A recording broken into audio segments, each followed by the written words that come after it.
नमस्कार दोस्तों। आज सबसे बड़ा प्रश्न बना हुआ है उन छात्रों में जो बीपीएससी एग्जाम दिए हैं टीआरई का जो वेरिफिकेशन फिलहाल अभी चल रहा है, उसमें बहुत सारी खामियां पाई जा रही हैं। स्टूडेंट के डॉक्यूमेंट में अपलोडिंग को लेकर या नॉट विजिबल के लेकर या किसी किसी के सब्जेक्ट को चुनाव को लेकर ये सारी जो है दिक्कतें आ रही है, जिससे वो परेशान है कि क्या उनका रिजल्ट रोका जा सकता है। आज इस वीडियो में सारी जानकारी मैं देने वाला हूं। देखिए, किसी के अपलोडिंग में गलत हो जाने से किसी का रिजल्ट कोई रोक नहीं सकता। आयोग इस बात को समझती है कि किसी के अपलोड पीडीएफ अगर गलत हो जाता है तो उससे रिजल्ट किसी का नहीं रोक सकती। क्यों? इसका रीजन है दूसरी बात कि अभी जो फिलहाल वेरिफिकेशन हो रहा है उसका बीपीएससी का क्या उद्देश्य है, इस चीज को समझिए आप।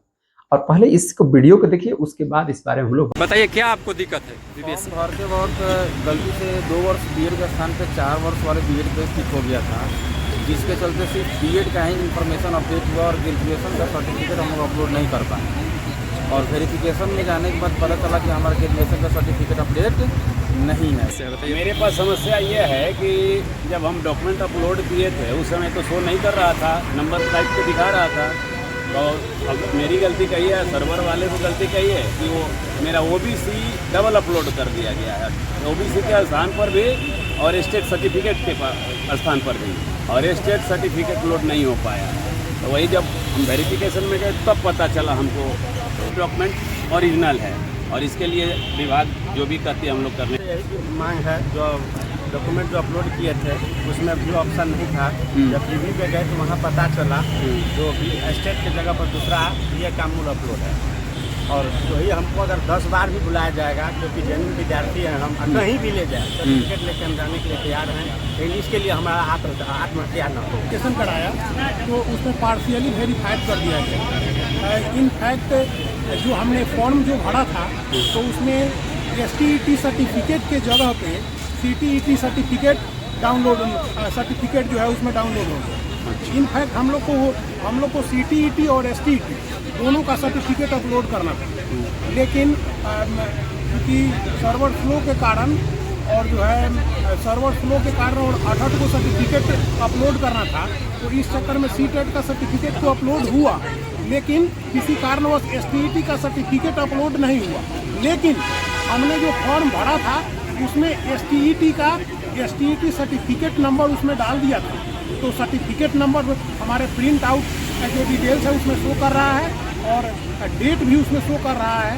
हमारा जो एसटीईटी सर्टिफिकेट पब्लिश का डेट भी शो कर रहा है, सर्टिफिकेट नंबर भी शो कर रहा है। लेकिन इसके और हमने ये दिखाया भी तो उनका कहना है कि आप रियल छात्र हैं, इसमें कोई संदेह नहीं है, लेकिन चूँकि अपलोड जो है एसटीईटी सर्टिफिकेट नहीं है, इसलिए हम मजबूरी में पार्शियली वेरीफाइड कर दे रहे हैं। मैं आज बीपीएससी आयोग के बाहर गया था, वहां पर बहुत सारे छात्रों ने अपने प्रश्न को रखा मेरे सामने। प्रश्न को रखने के बाद मैं हाई कोर्ट के एक अच्छे वकील है, उनसे सलाह भी लिया कि क्या ऐसा हो सकता है। तो उन्होंने जो बातें मुझे बताई उस आधार पर मैं इस वीडियो के आपके सामने रख रहा हूँ। मुझे इस वीडियो के माध्यम से किसी के आरोप या प्रति किसी हर्ट करने की बात नहीं है, लेकिन जो वास्तविक बात है मेरे समझ से मैं वो रख रहा हूं। पहली बात आपको ये समझना होगा कि किसी परीक्षा का रिजल्ट किस पर निर्धारित हो। देखिए, हम लोग देते हैं यूपीएससी के एग्जाम, एसएससी के एग्जाम, बीपीएससी का, ये सारे आयोग हैं जो हम लोग एग्जाम देते हैं। तो एग्जाम में एक फॉर्म होता है भरने के लिए, जो कि ऑनलाइन प्रोवाइड किया जाता है या ऑफलाइन प्रोवाइड किया। उसमें आप जो अपनी डाटा भरते हैं उसी के आधार पर आपकी एडमिट कार्ड जारी होती है और आप एग्जाम देते हैं, रिजल्ट आता है, उसके बाद वेरिफिकेशन होती है कि आपने जो डाटा दिया है क्या वो सही है। ये प्रोसेस है कि रिजल्ट किस पर निर्धारित होता है। सबसे पहले होता है कि जब आप डाटा भरते हैं तो आपने सब्जेक्ट का चुनाव क्या किया है, आपने कैटेगरी का चुनाव क्या किया है, और इस एग्जाम में है कि आप 9 से 11 से 10th है कि 11 से 12th, 1 से 5 है, यही इसमें चुनाव करना था।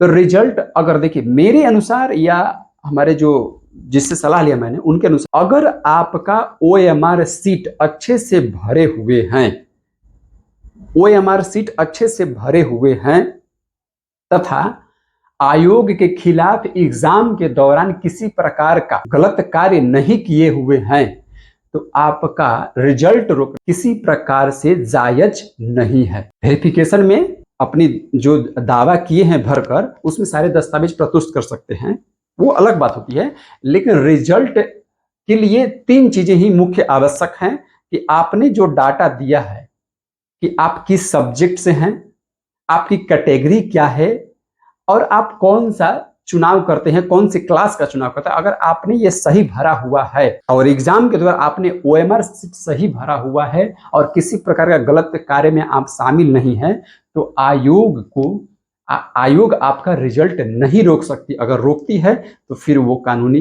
प्रक्रिया में चली जाएगी। अभी जो वेरिफिकेशन हो रहा है दोस्तों, उसमें सबसे बड़ी बात यह है कि इस वेरिफिकेशन में देखा क्या जा रहा है। लेकिन ये वेरिफिकेशन से लगता है कि आयोग जो है एक तरह से आपकी जो हार्ड कॉपी है, हार्ड कॉपी को देखते हुए कि आपने जो दिया है उसके पास आपने जो दिया है सर्टिफिकेट, उसका आपके पास वास्तविक रूप से प्रमाण है कि नहीं, यही आयोग देखना है।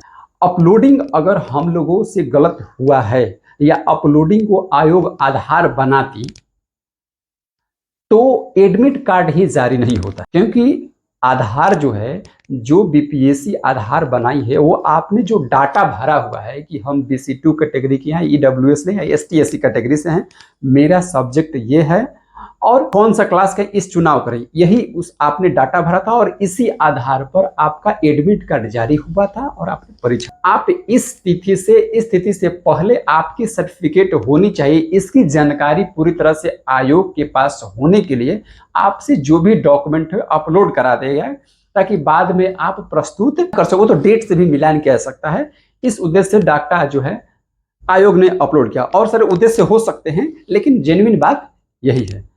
दूसरी बात आता है कि अपलोड, अगर मान लीजिए इसका तो आधार, अपलोडिंग का आधार तो बनाया नहीं। परीक्षा में हमने परीक्षा दे दिया, परीक्षा में OMR सीट मेरा सही है और हमने जो सब्जेक्ट के चुनाव सही किया या किसी तरह कोई गलत कार्य में शामिल नहीं है, तो मेरा रिजल्ट निश्चित तौर पर होना चाहिए। किसी का भी रिजल्ट होना चाहिए, इसमें कोई संदेह की बात नहीं है। अगर परफॉर्मा भरा जिसके आधार पर एडमिट कार्ड जारी हुआ, क्योंकि उसको सुधारने के लिए BPSC आयोग ने आपको पर्याप्त समय दिया था और बार बार समय दे रही थी कि अगर कोई गलत हुआ है तो आप उसे सुधार ले। देखिए, जो डाटा एंट्री आपने किया है, नाम, सब्जेक्ट और सर्टिफिकेट नंबर दिया है सही से, और उस सर्टिफिकेट का डेट नंबर भी सही, डेट भी सही लिखा है, और PDF किसी और का या PDF गलत लोड हो गया है, तो इससे किसी का रिजल्ट नहीं रोका जा सकता है, ये पूरी तरह से। तो एग्जाम के बाद आपको प्रूव करना रहता है कि आपने जो डाटा प्रोवाइड किया था, फॉर्म भरते समय जो फॉर्म भरे आप, उसमें जो डाटा प्रोवाइड किया था उसकी प्रामाणिकता अब साबित कीजिए अपने सर्टिफिकेट के माध्यम से। अगर आप प्रामाणिकता साबित नहीं कर पाते हैं तो आपकी नियुक्ति रुक जाएगी, लेकिन रिजल्ट इससे किसी का नहीं, क्योंकि प्रामाणिकता साबित करने का प्रावधान है कि पहले रिजल्ट दीजिए, उसके बाद बच्चों से वेरीफाई कराइए, उससे प्रामाणिकता पूछा जाए। ठीक है, तो इससे रिजल्ट रोकने का कोई प्रावधान हमें नहीं लगता है कि है, क्योंकि मैंने अपने बड़ों से बात किया है तो उन्होंने बताया कोई रिजल्ट देने का औचित्य नहीं है। अब दूसरी बात है, देखिए BPSC जब पहली बार, माननीय अतुल प्रसाद जी जो BPSC का चेयरमैन हैं, जब पहली बार प्रेस कॉन्फ्रेंस कर रहे थे तो उन्होंने ये बात कही थी, अभी इंटरनेट के माध्यम, ऑनलाइन माध्यम पर उतना विश्वसनीयता नहीं है कि मैं ऑनलाइन से एग्जाम लूं, इसलिए उन्होंने ऑफलाइन एग्जाम लिया था, क्योंकि उन्हें भी उसी प्रकार से विश्वास नहीं था कि इसे हैक किया जा सकता है चाहे और गलत तरीका किया जा सकता है, जिससे उन्होंने ऑफलाइन एग्जाम लिया। अभी फिलहाल में आपने घटना सुना होगा कि BSB के द्वारा जो STET की परीक्षा चल रही है, उसमें एग्जाम देने वाले छात्रों में लगभग 1.5 घंटा तक पेपर आया ही नहीं एग्जाम में, जिसके चलते वो एग्जाम कैंसिल करना पड़ा। तो ये तो टेक्निकल फॉल्ट है ना जी, इसमें तो कोई कुछ नहीं कर सकता, उसका एग्जाम बाद में होगा। कभी कभी आपने देखा होगा या किसी और बोर्ड के माध्यम से जो एडमिट कार्ड जारी होता है, उस एडमिट कार्ड पर फोटो किसी और की आ जाती है, चाहे मैट्रिक का एग्जाम लीजिए, इंटरमीडिएट का एग्जाम लीजिए, उसमें फोटो किसी और की आ जाती है, सिग्नेचर किसी और की आ जाती है, तो जिसे सुधारा जा सकता है, क्योंकि अपलोड जो होता है वो अपलोड एक सर्वर के माध्यम से हो जाता है, और सर्वर अगर फ्लैक्चुएट करती है तो इधर से उधर हो जाते हैं या मिस्टेक हो जाते हैं। तो ये कोई बड़ी बात नहीं है, अगर वास्तविक रूप से आप सही है, आपके पास प्रमाण है, तो ये बड़ी मुद्दा नहीं होनी चाहिए। जो अभी वेरिफिकेशन हो रहा है उसमें केवल एक तरह से देखा जाए तो आपकी जो फोटोकॉपी, जेरॉक्स कॉपी है, उसे केवल जमा करा जा रहा है, ताकि बाद में उसी को लेकर आपसे प्रश्न किया से आपके वास्तविक प्रमाण पत्र को देखा जा सके। इससे रिजल्ट प्रभावित होने की कोई बात औचित्य नहीं लगती है। ये बीपीएससी आयोग समझते इस बात को, बीपीएससी आयोग में बहुत बड़े बड़े विद्वान हैं, इस बात को जानते हैं।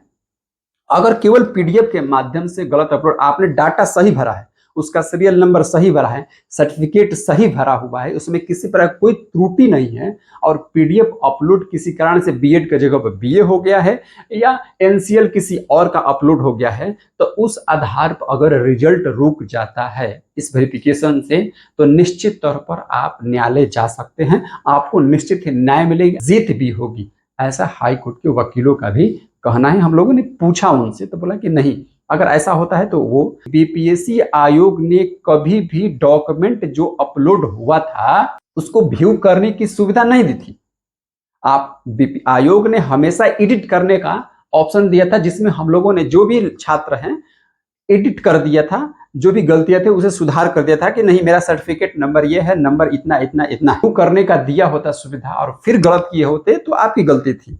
लेकिन आयोग ने किसी तरह कोई व्यू की सुविधा नहीं दी थी।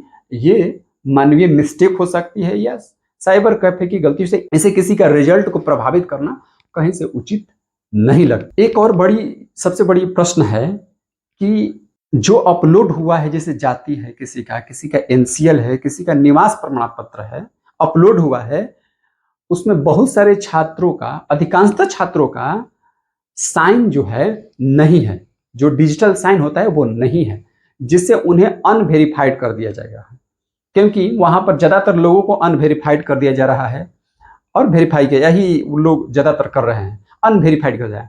जबकि आयोग को शायद मालूम नहीं होगा या मालूम हो पता नहीं, लेकिन ऐसा आरटीपीएस का ऐसा सुविधा है कि अगर किसी भी आरटीपीएस का डिजी लॉकर से या पीडीएफ अगर अपलोड करते हैं सर्टिफिकेट का, उसे 100 केबी से नीचे करते हैं तो उसका साइन ऑटोमेटिक हट जाता है, ऐसा बनाया गया है। इस बात को आयोग को समझना चाहिए। वैसे छात्रों को भी उन डॉक्यूमेंट के चलते, उस साइन के चलते अनवेरिफाइड किया जा रहा है, जबकि ये तो छात्र की गलती नहीं है, क्योंकि वैसा सुविधा बनाया ही गया है कि कोई भी पीडीएफ अगर डिजी लॉकर से या कहीं से पीडीएफ आरटीपीएस से लोड करते हैं, अगर 100 कभी से नीचे करते हैं तो उसका ऑटोमेटिक साइन हट जाता है। तो उसका मिलान सर्टिफिकेट नंबर से, डेट से, या उस पर जो क्यूआर कोड दिया है उससे किया जा सकता है, जो वेरिफिकेशन इस वेरिफिकेशन में नहीं किया जा रहा है, और उन्हें डायरेक्ट क्या कर दिया, अनवेरिफाइड किया जा रहा है। तो ये कहीं से उचित नहीं है, और इस आधार पर रिजल्ट किसी का रोकना भी उचित नहीं है, क्योंकि मैंने तो बताया कि रिजल्ट के लिए क्या चाहिए, 3 बातें चाहिए। आपने जो डाटा दिया है वो सही होना चाहिए, सब्जेक्ट, कैटेगरी और क्लास का चूज आप सही किए हैं, ओएमआर सीट भरे हुए हैं, तो आपको आपका रिजल्ट ना हक बन जाता है, और आयोग को भी रिजल्ट देना ही चाहिए। अब आता है कि किसी का डॉक्यूमेंट विजिबल नहीं हो रहा है।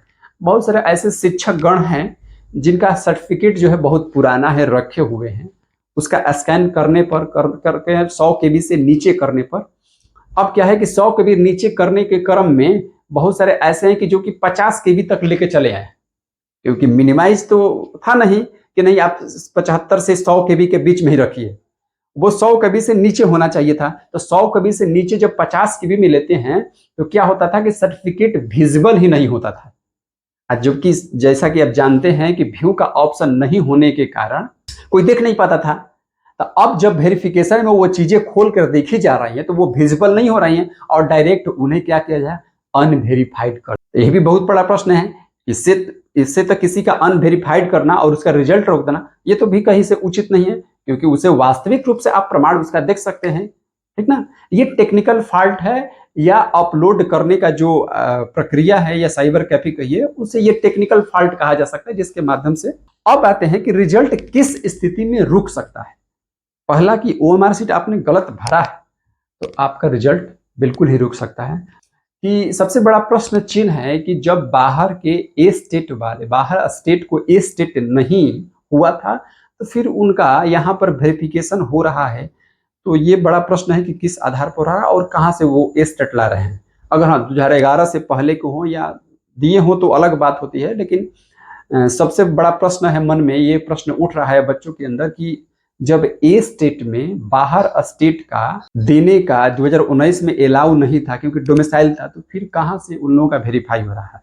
हाँ, जिस सब्जेक्ट में ए स्टेट की आवश्यकता नहीं थी उस सब्जेक्ट में हो रहा है तो ठीक है, कोई बात नहीं है, लेकिन ये सारे सभी बच्चे को मन में ये प्रश्न चल रहा है। दूसरी बात कि इसमें जो वेरिफिकेशन हो रहा है तो उसमें ये मायने नहीं रख रहा है कि आप सर्टिफिकेट कहाँ से लाए हैं, स्कैन करने पर आपका दिख रहा है कि नहीं, उसमें केवल यही बात मिला जाए कि आपका सीरियल नंबर सही हो और आपका नाम सही हो, बस उस आधार पर वेरीफाई हो जा रहा है। इसमें कोई बड़ी बात नहीं हो रही है। इसलिए ये उम्मीद है कि आयोग पुनः वेरिफिकेशन बहुत अच्छे तरीके से कराएगी। धन्यवाद।